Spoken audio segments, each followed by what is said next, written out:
Thank you very much, everybody. It's an honor to have the Prime Minister of Canada, Mark Carney, who I have made very popular. He's an extremely popular Prime Minister, and I'm very honored to do it because I liked him. Right from the beginning, I've liked him, and we've had a good relationship.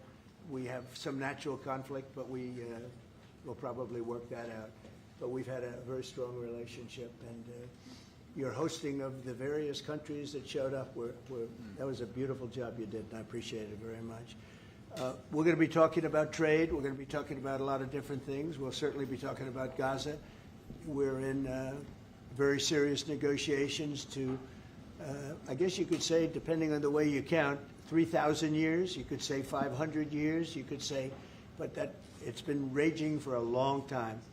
And I think there's a possibility that we could have peace in the Middle East. It's something even beyond the Gaza situation. We want a release of the hostages immediately, et cetera. And so our team is over there now.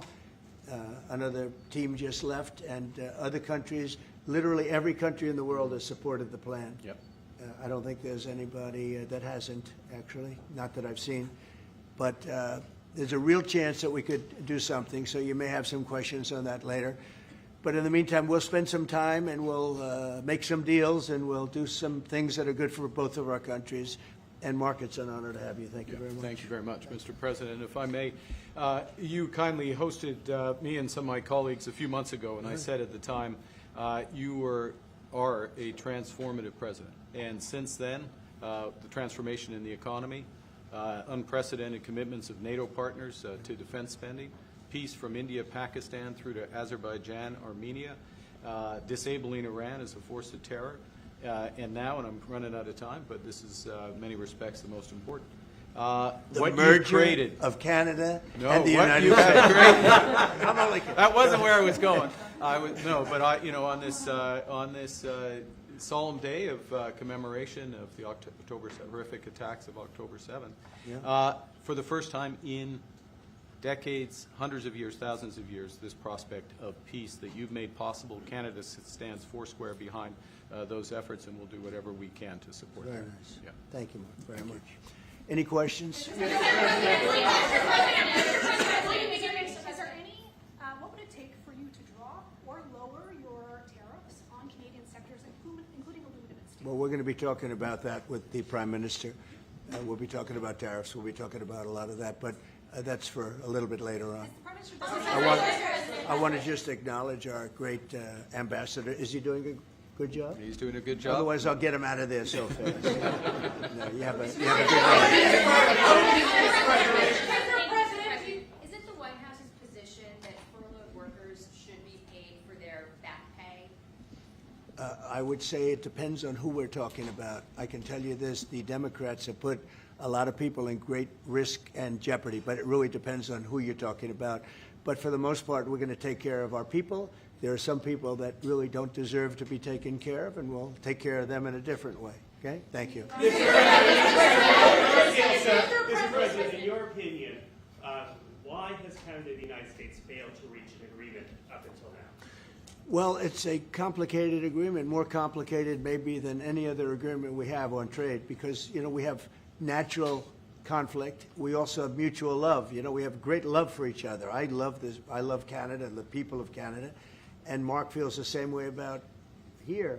The problem we have is that they want a car company and I want a car company, meaning the U.S. wants a car company, and they want steel and we want steel. And, you know, so in other countries they're very far away, and there's no problem. You can compete and you can do. We don't like to compete because we sort of hurt each other when we compete. And so we have a natural conflict. It's a natural business conflict. Nothing wrong with it. And I think we've come a long way over the last few months, actually, in terms of that relationship. So when it comes to trade, the United States was always giving everything. They gave everything to Canada. They would, you know, let car companies leave here and go to Canada. But that hurts the United States. And, you know, other presidents didn't see that. They weren't business-oriented. They might have been good politicians in some cases, not in all cases. They were bad at both. But it's a very natural conflict, and it's something that we're working on. Mr. President, Yes, compromise. offered a lot of compromise this summer. Are you willing today to offer some compromise to Canada, maybe on steel, on aluminum? Well, we've made compromise, and we've made some compromise even on steel. But, you know, we have the same basic authority and the same basic, this could be also a little bit of a conflict with other countries all over the world on steel, because we want to make our own steel. We don't want to bring steel in for the most part, but we will bring it in, and we do bring it in. We continue to bring it in from Canada, but there is a tariff to pay. And I think that would be a normal thing to say, but we've come a long way. I think, Howard, we can truly say, do you want to make a comment on that? Well, I think the opportunity to work together, and as you said, there's conflict. You know, why do we make cars in Canada? You've called that out, and you've addressed that. So there are places we should work together, and there are places that we have natural conflict. It's a tough situation because we want to make our cars here. At the same time, we want Canada to do well making cars. So we're working on formulas, and I think we'll get there. Canadians are refusing to go to the U.S. The numbers are down like 23% in the first 7 months of the year. What do you say to Canadians that don't want to go to the U.S. now because of your 51st state talk, because of the trade war, the tariffs? Yeah. And Well, the fear I of understand also that. Look, I being understand deported? that, and Americans don't want to buy cars that are made in Canada, you know. I mean, we have the same conflict. So there isn't, it's something that will get worked out. There's still great love between the two countries, but, you know, American people want product here. They want to make it here. Detroit was emptied out and moved to Canada, moved to Mexico, moved to other places, not just Canada. And now they're all moving back, you know, they're moving back. We have, right now, I was just telling Mark, we have 17 trillion, but it's really much higher. That was as of a couple of months ago. We have over $17 trillion being invested now in the United States. As an example, Biden, he was the worst president we've ever had, but they had less than 1 trillion in 4 years. We have more than 17 trillion in 8 months. 8 months. And I think that number is going to be $21, $22 trillion. There's never been anything like that in the history of the world for any country, not even close. You know, if you did 1 trillion in a year, that's pretty good. We're going to do over 20. And it's coming in with AI. It's coming in with auto plants. You know, we're building auto plants, a lot of auto plants in the U.S. It's coming in for a lot of reasons. It's coming in because of the fact, I think the November 5th election was a big factor, and I think the tariffs are a big factor. And again, we want Canada to do great, but you know, there's a point at which we also want the same business. We're competing for the same business. That's the problem. That's why I keep mentioning one way to solve that problem is a very easy way, but we're competing for the same business. He wants to make cars, we want to make cars, and we're in competition. And the advantage we have is we have this massive market. So it's a, you know, it's quite an advantage. Mr.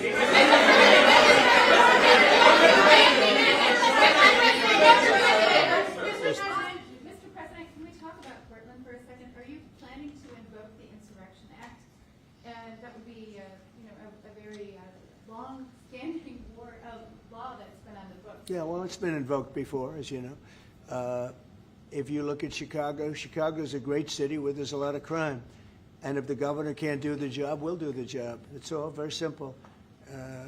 They probably had 50 murders in Chicago over the last 5, 6, 7 months. Many people were shot. And then the governor gets up and he says, well, we can handle it. They can't handle it. They don't know what they're doing. The mayor is grossly incompetent. He's at a 4% approval rating in Chicago. He's at a 4%, lowest approval rating, lower than even de Blasio had, which is hard to believe in New York. I thought de Blasio would always maintain that record, but the Chicago guy is even lower. So I think that we want safe cities. If you look at D.C., you would right now, Mark, you could go out, take your family out to dinner, you could walk right down the middle of the street. There is no crime in D.C. When I got here, this place was a raging hellhole where people would come from Canada, people would come from other places and end up getting shot. Nobody's being shot. The National Guard's been unbelievable. I mean, they are strong, tough guys. You know, we won something at the Supreme Court, which is a big deal, merit. everything now in this country is merit-based. I didn't think I'd ever see it again. And we have our soldiers are merit-based too, and they're central casting. And they walk through that town, and I'll tell you what, this place is safe. It's beautiful. Now we're in Memphis, and the same thing's happening. You're getting the reports. The bad guys are saying, we don't want anything to do with this. And we're removing many people. In D.C., we took out 1,700 career criminals and sent them back to the countries from which they came, mostly let out by Biden and his people that had an open border policy. And, you know, Canada, you suffered because of that, too, because they'd come here and they'd go into Canada also. So we're like a buffer for that in terms of Canada suffered greatly by Biden and the open border, the policy of open border, totally unchecked, totally unvetted. And these people were, you know, if you got 5%, 2%, now you were getting a lot of bad people.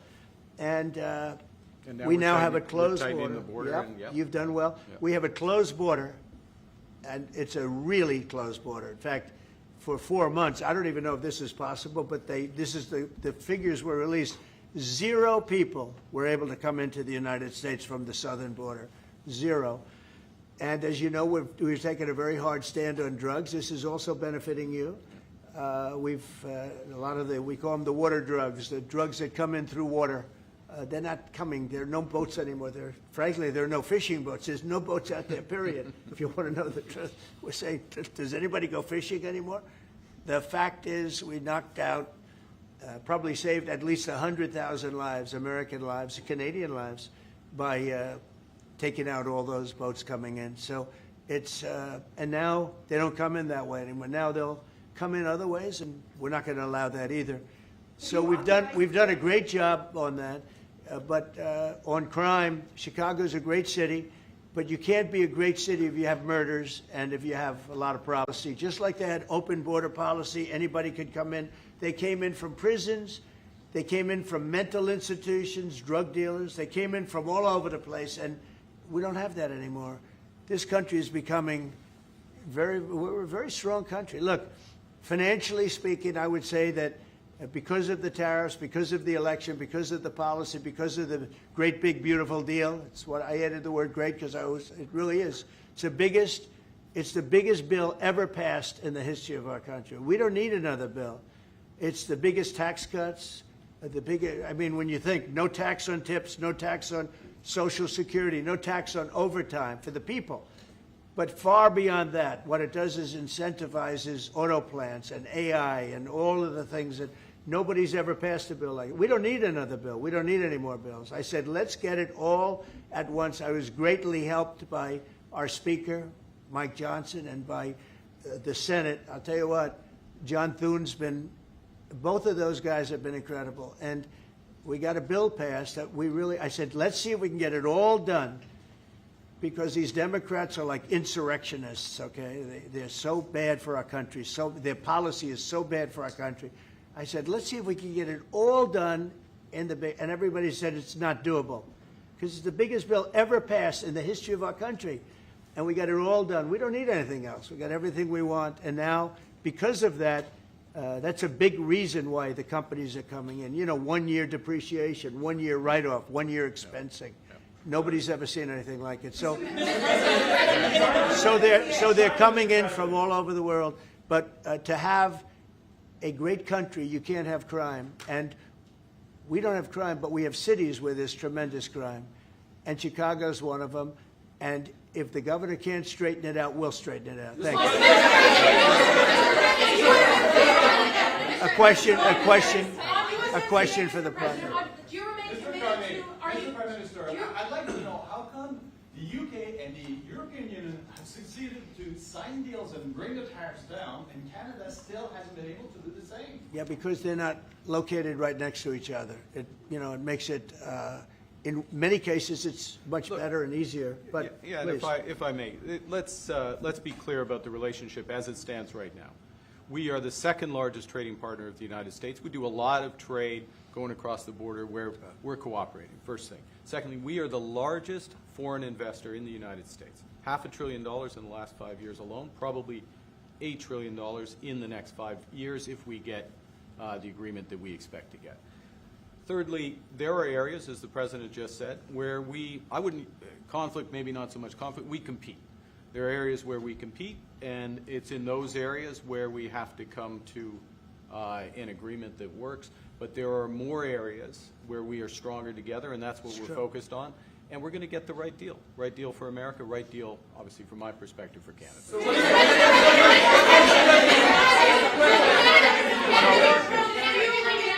Including one thing that, wait a minute, easy, wait. So one thing where we are working very closely is the Golden Dome. That's the protective mechanism, and you see how that works. It's unbelievable.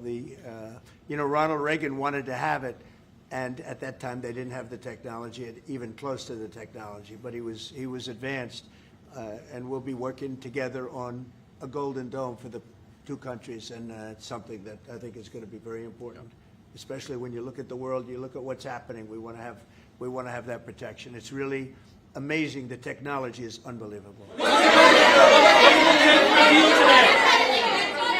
President, why do you say some federal workers should not get their back pay? Why do you say some? Well, you're going to have to figure that out, okay? Ask the Democrats that question. Go ahead. Mr. President, just to follow up there, I mean, the law says that when the government is reopened, that workers will receive their back pay. So are you going to defy the law there, or what do you? I follow the law, and what the law says is correct, and I follow the law. Mr. President, will Canada be leaving empty-handed, or will Mr. Carney be leaving Washington with a deal on tariffs? I think they're going to be very happy. We have a lot of things that we're working on that people don't talk about. They talk about, competitiveness. He's a very competitive person. And they talk about things that we don't necessarily agree on. But I think they're going to walk away very happy. I think so. Mr.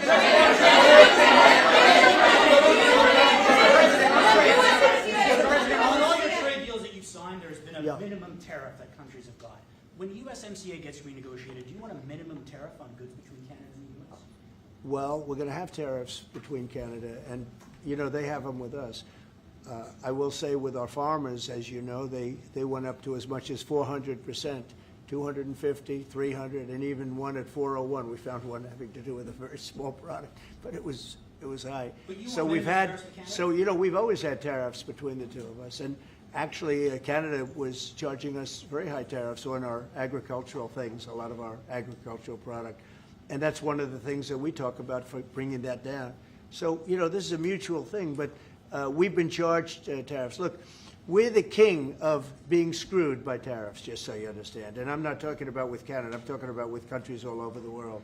When you look at Europe, when you look at China, when you look at all of the, almost every country charged the U.S., we didn't charge them because we were led by stupid people in many cases. Stupid people. They took advantage of our country. They're not taking advantage of us anymore. If you looked at European Union, they're all my friends. I don't blame them. I blame our presidents. I blame our past presidents and, business leaders. But we are the king of countries that have been taken advantage of for many, many years. We've been paying trillions and trillions of dollars and receiving nothing at all. As an example, prior to the deal with Europe, where they pay a lot of money, but they're happy and I'm happy. The deal was good. It's a fair deal, but it wasn't fair. You couldn't put a car into Europe. You couldn't sell your agriculture into Europe. You couldn't do anything. And now we have it so that it's open. We charge them tariffs. We didn't charge them tariffs a car. They charge us tremendous. I said to Angela Merkel once, I said, how many cars have gone to Germany from the United States? And she said, well, I don't believe any. And I said, you're right. You're right. Well, that doesn't happen anymore. And they're paying a fair amount. It's just a fair amount. It's not, I could ask for much more. It's a fair amount. But the United States now is using the same thing that they've used on us. And I just can't believe it's taken presidents so long to do this. And again, we're going to treat people fairly. We're going to especially treat Canada fairly. But I can't believe it's taken so long where we get charged and don't charge them. Japan was a good example. We made a deal with Japan. You saw that, Mark? A deal with Japan. It's a much different deal than we've had in the past. but they would send us millions of cars, no charge. We weren't allowed to send them cars. We sent them no cars. I doubt you had one car go into Jim because we were restricted. They didn't want our cars. Same thing with Europe, same thing with other places. So now all we do now is fairness, but fairness leads us to the most successful country there's ever been. You know, we have some advantages over other countries, and we do have a great market. We have an amazing market. But you know what? If I let this go, if we didn't win this election, if we had these people that were running, that were ruining our country, destroying our country with their open borders and men playing in women's sports and transgender from everybody and windmills all over the place, if we allowed that to go on for another couple of years, we would be, I'm not sure that we'd even have a country.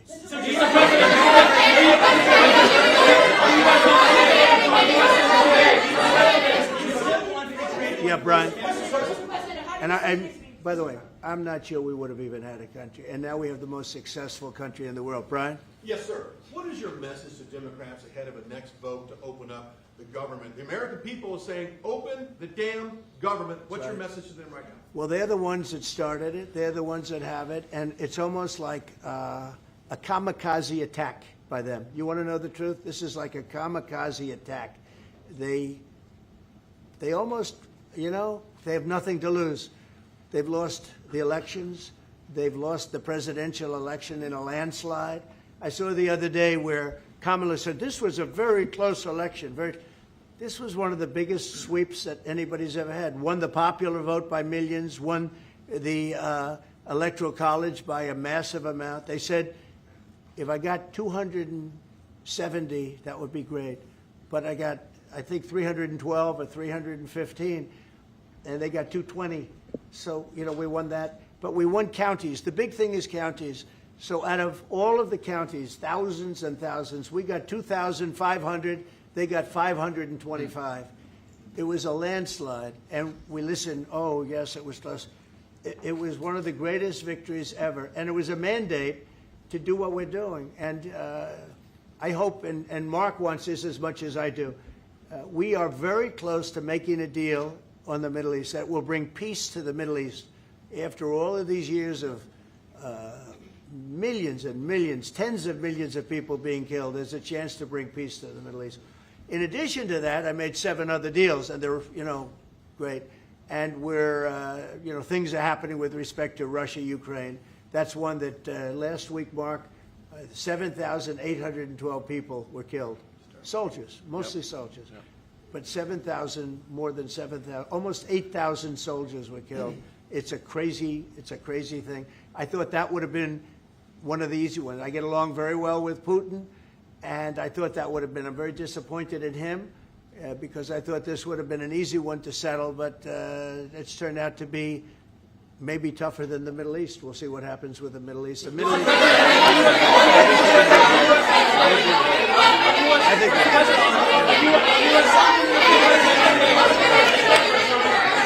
go ahead, behind, yes. Is the fentanyl crisis over with Canada, with the Canadian border? Is what? The fentanyl crisis.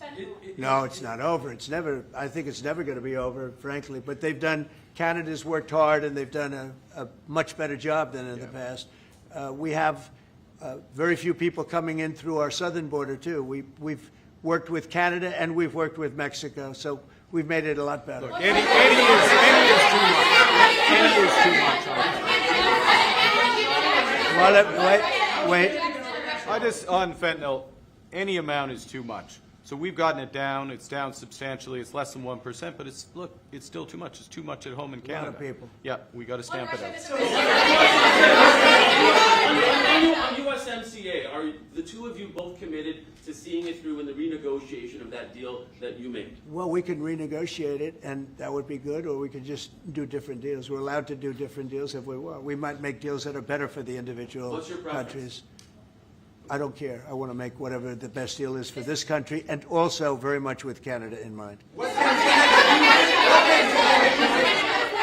Yeah, go ahead, please. Go ahead, sir. Sir, on China, what more can the United States and Canada do together to counter China? Well, you have to be able to compete. They're a great competitor, and Mark and I both know that, and you have to be able to compete. We have big advantages over China for lots of different reasons, and I think we're doing very well with China. I get along very well with President Xi. I'm going to be meeting him in a few weeks, as you know. I'll be meeting him in South Korea. But we've had a very good relationship for a long time.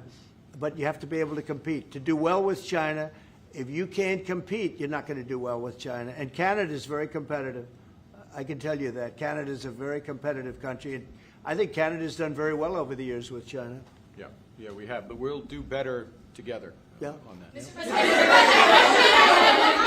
on Golden Dome, the Middle East, what guarantees are you giving your Arab partners that Israel will not resume its offensive after the hostages are released? Well, the primary guarantee is once this deal happens, if it does happen, look, they're in negotiations right now, we are going to do everything possible. We have a lot of power, and we're going to do everything possible to make sure everybody adheres to the deal. Okay?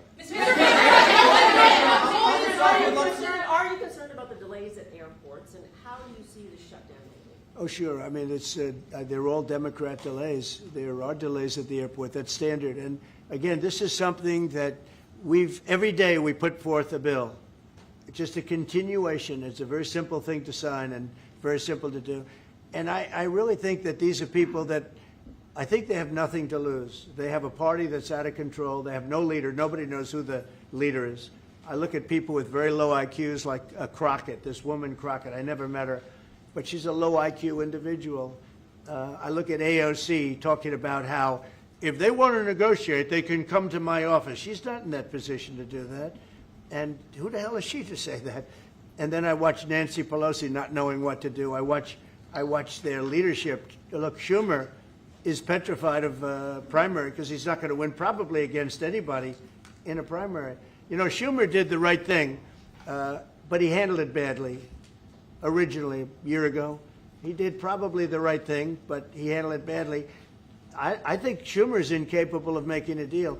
They are a mess. They're a party that has no leadership. They have, and they have no policy. You know, I think we have great leadership, but we also have great policy. We have strong borders. We have no men and women's sports. I mean, basic things.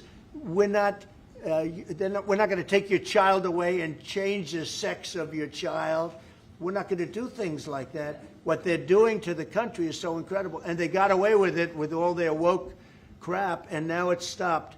And we have a country that's based on common sense and strength and intelligence. I mean, we have the United States of America, and I say it all the time. Other leaders have told me this. Mark hasn't yet, but I think he would.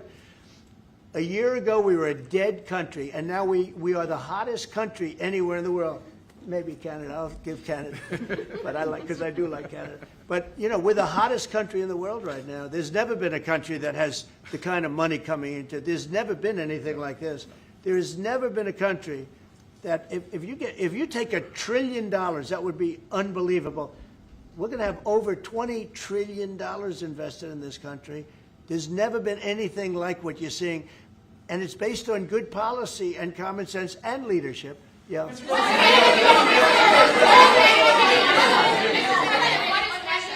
President, what is Canada giving you in return? If you say Mr. Carney is going to be leaving Washington happy, what's Canada giving you in return? Well, you'll find out, but I think the people of Canada, they will love us again. Most of them still do. If you say only 25%, I assume a lot of them. I think they love us.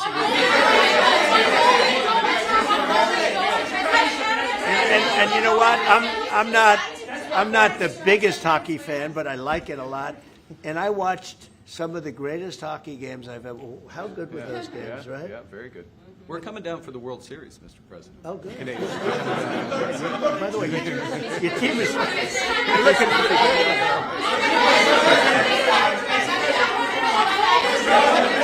Yeah, go. Mr. President, will you sign a trade deal with Canada that doesn't include supply managed goods like dairy, for example? If the federal government. Well, a deal would include dairy. I mean, it's going to include everything. We'll do a comprehensive. Have you identified programs to eliminate under this shutdown? Oh, sure. Which ones? We have a lot, I'm not going to tell you, but we'll be announcing it pretty soon, but we have a lot of things that we're going to eliminate and permanently eliminate. You know, one of the things that we have is some advantage, you could say, but because of the shutdown, which I think they made a big mistake, we're able to take out billions and billions of dollars of waste, fraud, and abuse, and they've handed it, you know, on a silver platter. And you know Russell Vogt, he's a serious person, very serious person, and he's sitting there and he's getting ready to cut things. And this is something that was handed to us by, I assume, Schumer. I just don't know if Schumer has any power anymore. I look at your leadership, I don't know who to speak to. I'll tell you what, I'm getting calls from Democrats wanting to meet. I never even heard their names before, and they're claiming to be leaders. The Democrats have no leader. They remind me of Somalia, okay? You know? And I met the president of Somalia. I told him about the problem he's got. I said, you have somebody from Somalia who's telling us how to run our country. She's from Somalia. He said, would you like to take her back? He said, no, I don't want her. Okay, you know who I'm talking about? Say it again, please. How many permanent jobs are you talking about to be limited? Well, I can tell you, I'll be able to tell you that in 4 or 5 days if this keeps going on. If this keeps going on, it'll be substantial. And a lot of those jobs will never come back. But you're going to have a lot closer to a balanced budget, actually. Is there anything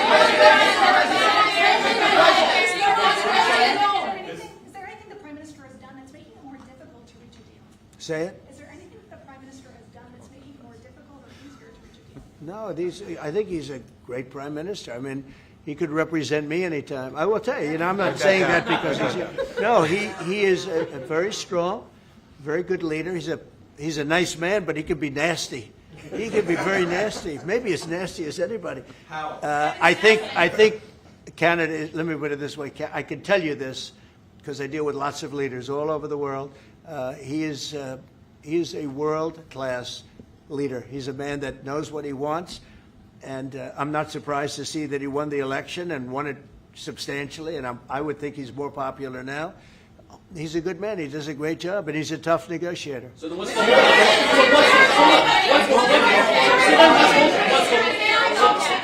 what's holding things up? If he's a great man and you want to do a deal with Canada, why aren't you? Because I want to be a great man, too. Thank you very much. Thank you, everybody. That could have been. I think you got that one. That could have been. Thank you very much. Thank you.